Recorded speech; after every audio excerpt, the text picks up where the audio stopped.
ہم نے آپ کے شوق کی قدر کرتے ہوئے ایک نیا یوٹیوب چینل شروع کیا جس کا نام ہے ٹونی ولیم آفیشیل۔ اس پہ ہم نے کوشش کی کہ اپنے تمام کورسز جو پچھلے 15 سال میں ہم پڑھاتے رہے ہیں وہ ڈال سکیں تاکہ آپ اس سے بہتر طور پر سیکھ سکیں۔ اس لیے آپ جلدی سے جلدی اس چینل کو جا کر سبسکرائب کریں۔ جب اس کے 1000 سبسکرائبرز پورے ہو جائیں گے ہم اسی دن سے اس پہ اپنے کورسز ڈالنا شروع کر دیں گے، اس لیے جلدی کریں تاکہ ہمارا ٹارگٹ اچیو ہو اور ہم اس پہ اپنے مٹیریل کو ڈالنا شروع کر سکیں۔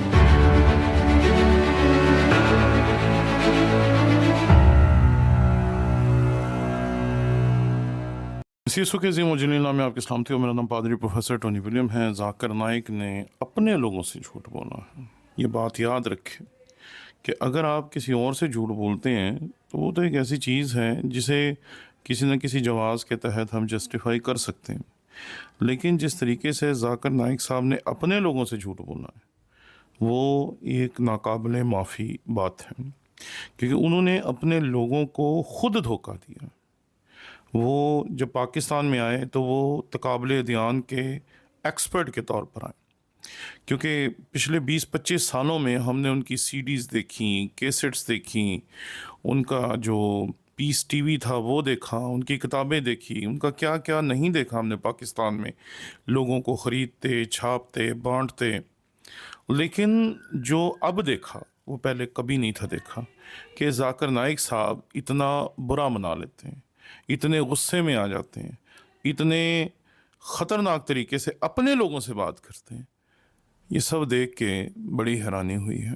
آئیں ایک سوال و جواب کا سیشن دیکھتے ہیں جس کے بیچ میں ہمارے بڑے ہی پیارے دوست عمران گل صاحب گئے اور انہوں نے وہاں جا کر ان سے جب سوال کیا تو ان کا کیا ریئیکشن تھا اور کس طریقے سے انہوں نے سچ کو جھوٹ میں بدل دیا، کس طریقے سے انہوں نے سچائی کو جھوٹ کے لبادے میں ایسے اوڑھ کر پیش کیا کہ جن لوگوں کو یہ سوچنا چاہیے تھا کہ یہ بندہ جھوٹ بول رہا ہے وہ اس کے لیے تالیاں بجا رہے تھے۔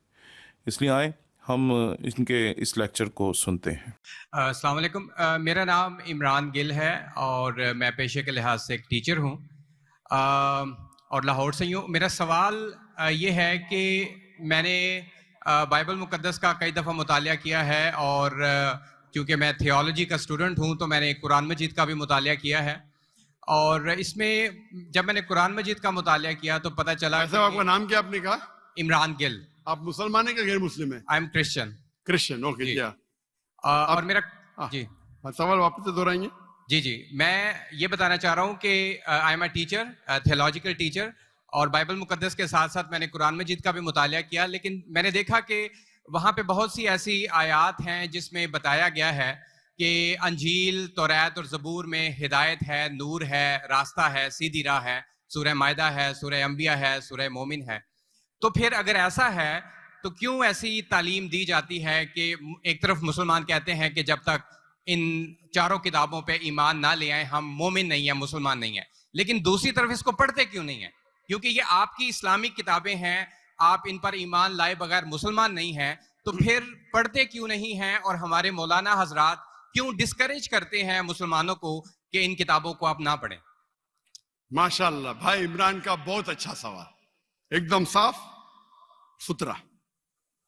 وہ کہتے ہیں کہ قرآن مجید میں کئی جگہ ذکر ہے، تورا، زبور، انجیل، ہدایت کی کتابیں بالکل صحیح فرماتے ہیں، 100%۔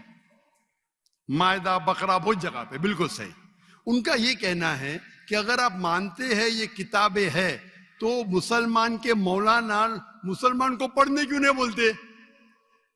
کیونکہ یہ کتابیں موجود ہی نہیں ہیں، تورا، زبور، انجیل موجود ہی نہیں۔ ابھی جو موجود ہے اس کی بگڑی ہوئی شکل۔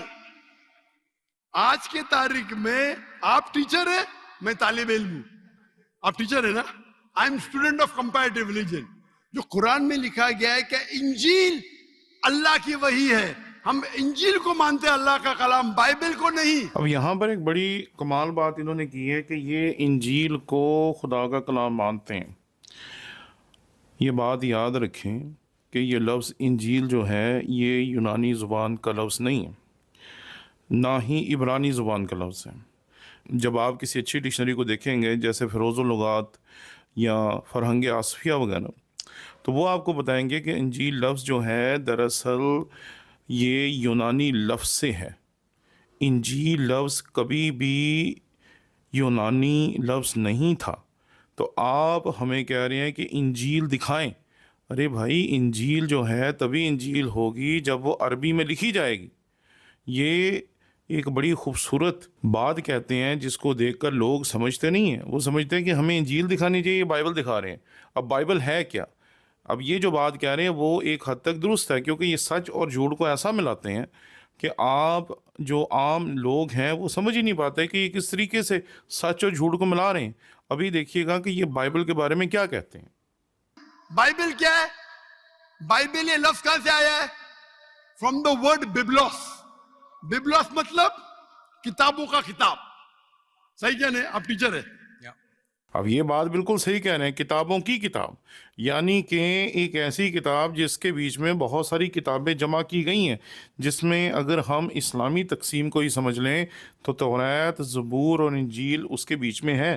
جب آپ توریت کی بات کرتے ہیں تو اس سے مراد 5 کتابیں ہیں. جب آپ انجیل کی بات کرتے ہیں تو اس کے بیچ میں ہمارے پاس 27 کتابیں ہیں. لیکن یہ جو فلسفہ یا جو لاجک لوگوں کو دے کے جا رہے ہیں, یہ کہہ رہے ہیں کہ انجیل سے مراد ایک کتاب, توریت سے مراد ایک کتاب, اور زبور سے مراد ایک کتاب. لیکن جب آپ غور سے دیکھیں گے تو آج تک کوئی ایسی توریت اس دنیا میں موجود ہی نہیں ہے جس کے 5 حصے یا 5 کتابیں نہ ہوں, جس کے بیچ میں, جس میں پیدائش, خروج, احبار, گنتی, استثنا, یہ 5 کتابیں نہ ہوں. جب آپ زبور کی کتاب میں جائیں گے تو زبور کی کتاب میں بھی 5 کتابیں آپ کو ملیں گی جو اس کی ذیلی تقسیم ہے. بالکل ایسے ہی جب آپ آتے ہیں نئے عہد نامے میں اور آپ انجیل کی بات کرتے ہیں تو انجیل میں 27 کتابیں, اور ان تمام پرانے عہد نامے کی 39 کتابوں اور نئے عہد نامے کی 27 کتابوں کو جب ہم ملاتے ہیں تو تب بنتی ہیں 66 کتابیں جنہیں ہم خدا کا کلام کہتے ہیں. ذاکر نائک صاحب نے انجیل مانگی ہے اور ہم نے انہیں بتایا کہ انجیل دراصل وہ کتاب ہے جو بائبل میں پائی جاتی ہیں, اور انجیل کسی ایک کتاب کا نام نہیں بلکہ یہ 27 کتابوں کے مجموعے کا نام ہے. جو پرانا عہد نامہ ہے وہ 39 کتابوں پہ مبنی ہے اور نیا عہد نامہ 27 کتابوں پہ مبنی ہے. لیکن وہ چونکہ اپنے انداز میں بات کرتے ہیں اور وہ اپنے نظریات لوگوں کو دیتے ہیں, اس لیے لوگوں کو لگتا ہے کہ وہ ٹھیک کہہ رہے ہیں. ہم نے جب ان تمام اعتراضات کو جو عمران گل اور پہ ذاکر نائک صاحب نے کیے ان کا جواب دینا شروع کیا تو ویڈیو کافی لمبی بن گئی, اس لیے ہم نے آپ کی سہولت کے لیے اس کے 2-3 حصے بنا دیے. اس ویڈیو کے بعد اس کا اگلا حصہ اور اس کا اگلا حصہ آپ کو دیکھنے کو ملے گا. اس لیے ضرور نہ صرف ہمارے اس چینل کو سبسکرائب کریں بلکہ آنے والے ویڈیوز کو خود بھی دیکھیں اور دوسروں تک بھی پہنچائیں. امید ہے کہ ہماری یہ کاوش آپ کے لیے اور بہت سوں کے لیے باعث برکت ثابت ہوگی. شکریہ.